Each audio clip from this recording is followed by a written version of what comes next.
Olá, alunos, como é que estão? Hoje nós vamos para a quarta aula da disciplina de Psicologia Médica 6, que é uma disciplina que a gente trabalha também alguns temas dentro da psiquiatria. Então, se quiser assistir as aulas anteriores, nós temos no próprio canal. Vou deixar um contato aqui no cantinho da tela, algum dos lados, o contato direto para a playlist das outras aulas, certo? Na aula de hoje, a gente vai trabalhar os transtornos dissociativos. O que são os transtornos dissociativos? Então, são transtornos onde a característica principal é uma ruptura do funcionamento psíquico.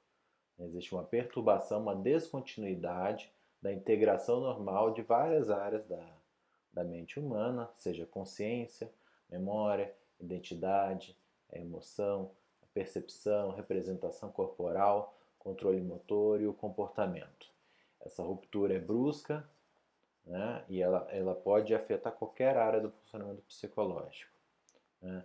Dentre os diagnósticos que entram dentro do transtorno dissociativo, nós temos o transtorno dissociativo de identidade, a amnésia dissociativa, o transtorno de despersonalização e desrealização, e temos os outros transtornos, né, que às vezes não se fecham bem nessas outras áreas, mas se apresentam bem essas características. Então, que podem ser classificados como outro transtorno dissociativo especificado ou transtorno dissociativo não especificado. Nessa aula a gente vai dar uma passada, recomendado, né, os alunos devem ler o capítulo do DSM sobre os transtornos dissociativos, e essa aula é recomendada como um guia e um suporte a este aprendizado deste conteúdo, certo? Então, assim, nos sintomas dissociativos, eles são vividos como se fosse uma coisa intrusiva, espontânea na consciência do indivíduo, do comportamento, e acompanhado por uma perda dessa continuidade, da experiência subjetiva do indivíduo. Existem coisas que são consideradas como se fossem sintomas positivos, né? Na psiquiatria se usa muito esse termo, o que é sintoma positivo, o que é sintoma negativo. Positivo sempre é aquela coisa que é inserida, que não existia e é inserida e é manifestada no transtorno. E também existem os sintomas negativos, né? Que é algo que deveria estar sendo apresentado no funcionamento do indivíduo, na psique do indivíduo, e é retirado. Né? Então a gente tem os sintomas dissociativos positivos, temos quando há uma fragmentação da identidade, né, uma despersonalização, ocorre essa ruptura que não era para ter acontecido. E existem também os sintomas dissociativos negativos, como por exemplo a amnésia, onde a gente perde um conteúdo que deveria estar presente, certo? Os transtornos dissociativos, eles são caracterizados, todos eles, pela ocorrência de uma história muito traumática, na grande maioria dos casos, presente na história desses indivíduos. Né? Se encontram traumas importantes de negligências, abusos psicológicos, físicos, né, presentes na infância, adolescência, às vezes por longa data, né? E também a ocorrência de muitos traumas e estressores ocorrendo na vida que muitas vezes estão associados à ocorrência dessas perturbações, desencadeando os episódios dissociativos. Então, começando pelo transtorno dissociativo de identidade, nós temos nesse diagnóstico um quadro muito, vamos dizer, chamativo para a população, uma coisa que causa muita curiosidade, é tema de vários filmes, um dos mais recentes, né, nós temos o Fragmentado, mas temos filmes antigos, por exemplo, na década de 90, tem a Síndrome de Caim, que fala sobre o transtorno. Nós temos o próprio filme Psicose, do Hitchcock, que também fala sobre o tema. Então, o que ocorre nesse quadro? É um quadro onde ocorre uma ruptura da identidade do indivíduo, né, caracterizada pela presença de dois ou mais estados de personalidade distintos, descrito em algumas culturas, às vezes, com uma experiência de possessão ou não, podendo existir, em alguns casos, a sensação de existir realmente uma outra identidade convivendo com a identidade principal do indivíduo, certo? Mas a grande maioria acaba sendo uma experiência de possessão. A ruptura envolve uma descontinuidade acentuada do senso de si e domínio das próprias ações, acompanhada por alterações relacionadas no afeto, no comportamento, a consciência, a memória, a percepção, cognição, o próprio funcionamento sensório-motor. Esses sintomas podem ser observados por outras pessoas, ou relatado pelo indivíduo. Então existe uma mudança completa, como se realmente tivesse outra pessoa. Pode se movimentar com outra forma, pode falar de outra forma, usar sotaque diferente, como se fosse realmente uma outra identidade criada, né, através desse processo de ruptura. E junto existem lacunas recorrentes na recordação dos eventos cotidianos. Ou seja, a pessoa faz essa mudança de identidade, é como se a identidade principal, naquele momento, se realmente ausentasse e a segunda tomasse presença. Quando a identidade anterior principal toma o lugar, é como se houvesse um blackout naquela situação. Esses sintomas causam um sofrimento clinicamente significativo, um prejuízo do funcionamento social, profissional, né, em outras áreas importantes da vida do indivíduo. Importante aqui relatar, né, principalmente com essa ideia da possessão, o quadro não pode fazer parte normal de uma prática religiosa, né, ou cultural amplamente aceita. Isso existem várias características que podem esclarecer essas diferenças de um quadro que ocorre normalmente num fenômeno religioso, diferente de um quadro do transtorno dissociativo, certo? E nas crianças também não pode ser explicado, né? O fenômeno pode ser explicado por um amigo imaginário ou jogos de fantasia que podem ocorrer e ocorrem muito com as crianças. E muito menos também esses efeitos não podem estar associados ao efeito de uma substância química ou mesmo o álcool, por exemplo. Então, como eu estava falando sobre as características do transtorno dissociativo de identidade, que a gente encontra nos transtornos dissociativos, existe uma história de múltiplos tipos de maus tratos sofridos durante a infância até a vida adulta. São quadros que podem ocorrer em várias fases da vida. Tão associados, também é muito associado sintomas de automutilação, comportamento suicida nesses indivíduos. A prevalência entre gêneros é muito próxima, 1,6 para homens, 1,4 para mulheres, né? A prevalência, né, fica em torno de 1,5%. E ele pode se manifestar em qualquer idade, desde a primeira infância até a idade adulta avançada.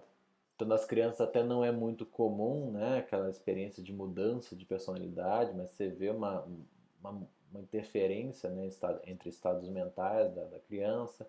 Isso pode gerar problemas de memória, concentração, apego e jogos traumáticos. Adolescência às vezes pode parecer apenas uma agitação de adolescente, ou estados iniciais de algum outro transtorno mental, como um quadro de depressão, ansiedade, né, ou confundido até com quadros psicóticos. Né, indivíduos mais velhos, né, podem até ter uma confusão com diagnósticos, às vezes, de alterações de humor, de uma idade mais avançada, sintomas obsessivos compulsivos, né, ou às vezes sintomas psicóticos ou até de alterações cognitivas mesmo de uma idade mais avançada, né, em virtude até por causa da amnésia dissociativa que eles podem apresentar. Essa descompensação pode ocorrer por vários fatores. Às vezes, sair de uma situação traumatizante, por exemplo, uma pessoa que foi traumatizada, várias situações de abuso, e sai da casa de onde sofria esses traumas, esses abusos, né? É uma situação que pode levar a desencadear a descompensação psicológica desses quadros. Experiência de ver filhos, né? Vamos dizer que a pessoa chegou à fase adulta, casou, teve filhos e de repente os filhos vão chegando naquela idade onde sofreram os traumas vividos na infância. Isso pode ser um novo período, né, de descompensação psicológica por essa revivência dessas fases. Experiências traumáticas posteriores que podem ocorrer, pode também desencadear a descompensação psicológica, ou às vezes até a situação de morte, ou até uma doença fatal naqueles indivíduos que eram os abusadores da fase da infância e adolescência desses indivíduos. Então, de fato de risco, a gente tem a questão do abuso físico, sexual, é muito prevalente. A prevalência de abuso e negligência infantil, nesses casos, chega a ser superior ali em torno de 90%. às vezes não situações de abuso, mas às vezes situações até de tratamentos médicos muito prolongados, muito dolorosos, muito traumáticos também podem ser fatores de risco nesses quadros.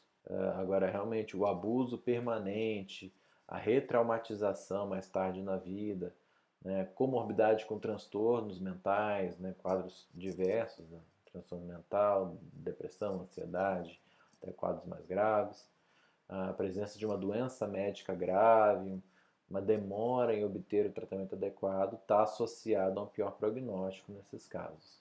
Em relação à cultura, contextos onde a possessão é comum, alguns tipos de áreas rurais ou algumas vivências religiosas que possam ter situações assim, os sintomas podem se aflorar mais semelhantes a essas formas, mas uma coisa importante é que os transtornos dissociativos de identidade se diferenciam da forma de possessão.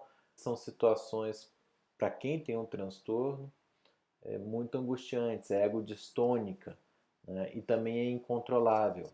Não ocorre naquele ambiente específico religioso, vamos dizer, numa roda de candomblé, numa situação de descarrego de um culto evangélico, por exemplo, ou, por exemplo, numa situação de uma reunião espírita, onde tem os médiuns. Né? O evento não ocorre nas situações, a pessoa tem toda uma história pessoal muito traumatizada, ela não tem controle disso, a vivência não é uma coisa vivida de forma tranquila, né? É involuntária, é angustiante, diferente dessas situações religiosas. E isso chama muita atenção no transtorno dissociativo de identidade. Importante também relatar, né, o risco de suicídio dos pacientes com esse transtorno é muito comum. Mais de 70% dos pacientes ambulatoriais com transtorno dissociativo de identidade tentaram suicídio. Múltiplas tentativas são comuns nesses quadros, né? E o próprio comportamento autoagressivo é bastante frequente. As consequências funcionais do transtorno dissociativo de identidade são várias, né? E estão muito relacionadas com esse quadro muito grave e traumatizado desses pacientes.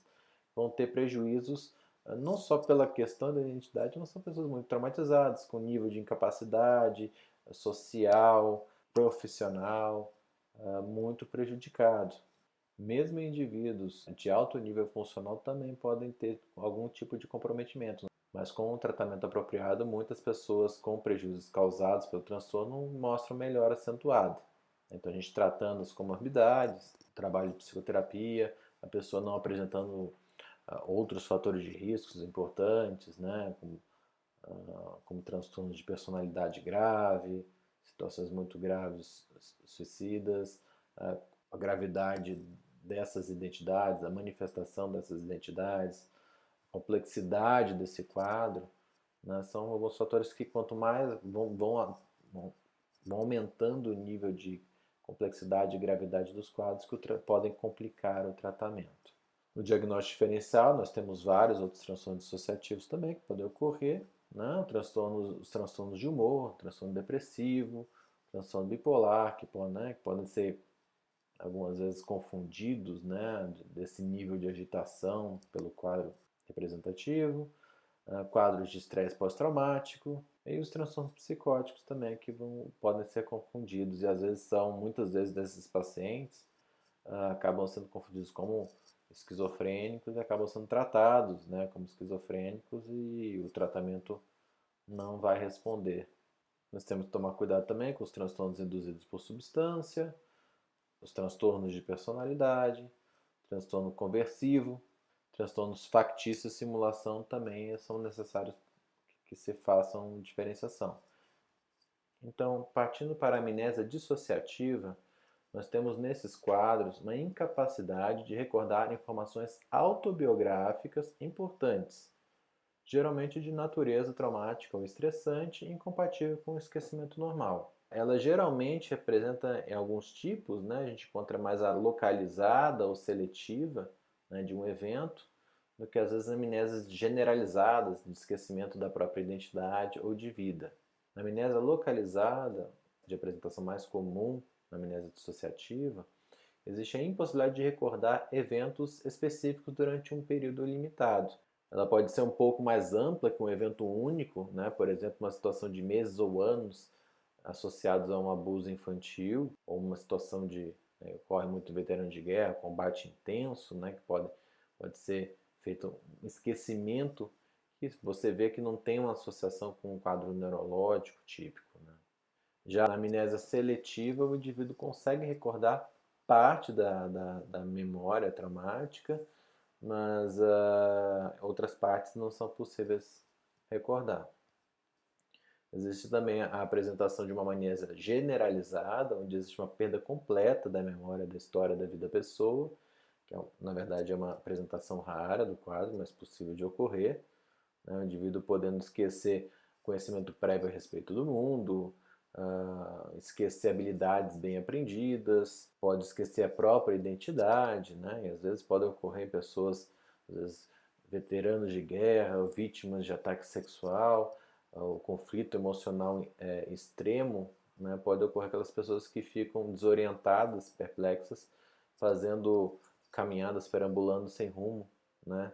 Sem saber se reconhecer, não saberem quem são, né? E às vezes até são encontradas por policiais, acabam sendo levadas para serviços psiquiátricos, né, para avaliação.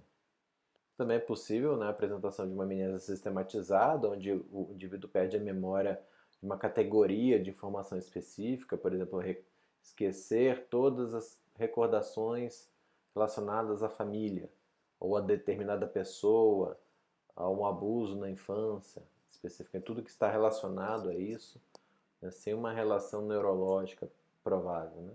A amnésia contínua, que fica até uma questão de avaliação mais cuidadosa, né, onde o indivíduo esquece todos os eventos novos à medida que acontecem. Então, algumas características estão associadas, como a gente pode ver no transtorno dissociativo de identidade. Aqui também ocorre a presença de flashbacks dissociativos, ocorrência de uma história muito traumatizada no passado, histórias de automutilação, tentativas de suicídio podem estar presentes, né, comportamentos de alto risco, quadros depressivos, quadros funcionais neurológicos também são comuns, né? A despersonalização pode ocorrer também. Vários problemas funcionais, principalmente da esfera psicológica, podem estar alterados. Isso também ajuda, né, a suspeitar de um quadro de amnésia dissociativa. Prevalência de 1,8% na população, mais frequente em mulheres, né? Em um homem está a prevalência de 12 meses de 1%, para mulheres 2,6%, né? No desenvolvimento e curso, né? O início da amnésia dissociativa, como os quadros dissociativos em geral, costuma ser súbito. Os indivíduos podem relatar múltiplos episódios de amnésia dissociativa, e a ocorrência de um único episódio pode predispor à ocorrência de novos episódios também no futuro.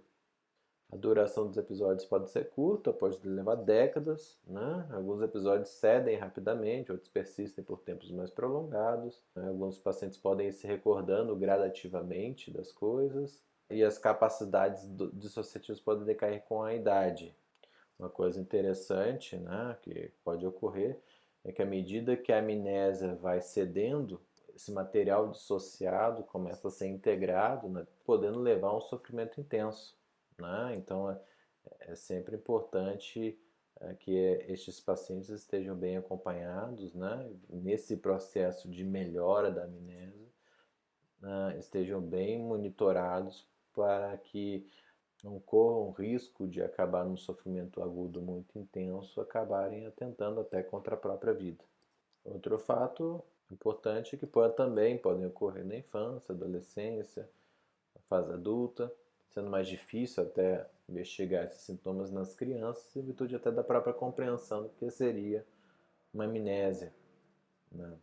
Então, em relação a fatores de risco e prognóstico, a gente acaba encontrando um conteúdo parecido em todos os transtornos, né, dissociativos. Então, as experiências traumáticas, únicas ou repetidas, podem levar a uma maior gravidade desses quadros, um prognóstico mais delicado em relação a esses quadros. assim como situações que podem modificar o curso, a retirada da exposição desses eventos traumáticos podem levar à melhora desses quadros. Em relação ao risco de suicídio, os comportamentos suicidas e outros comportamentos autodestrutivos são comuns nesses indivíduos com amnésia dissociativa, né? E o comportamento suicida pode representar um risco particular quando a amnésia cede repentinamente ou sobrecarrega o indivíduo com recordações intoleráveis. No diagnóstico diferencial, temos outros transtornos dissociativos. O TEPT pode estar relacionado também com a amnésia dissociativa. Transtornos neurocognitivos têm que ser avaliados também para a perda de memória, informações pessoais, podem estar se apresentando, principalmente em indivíduos mais idosos. O uso de substâncias que podem levar a várias dessas alterações cognitivas e de início súbito pelo próprio efeito da substância.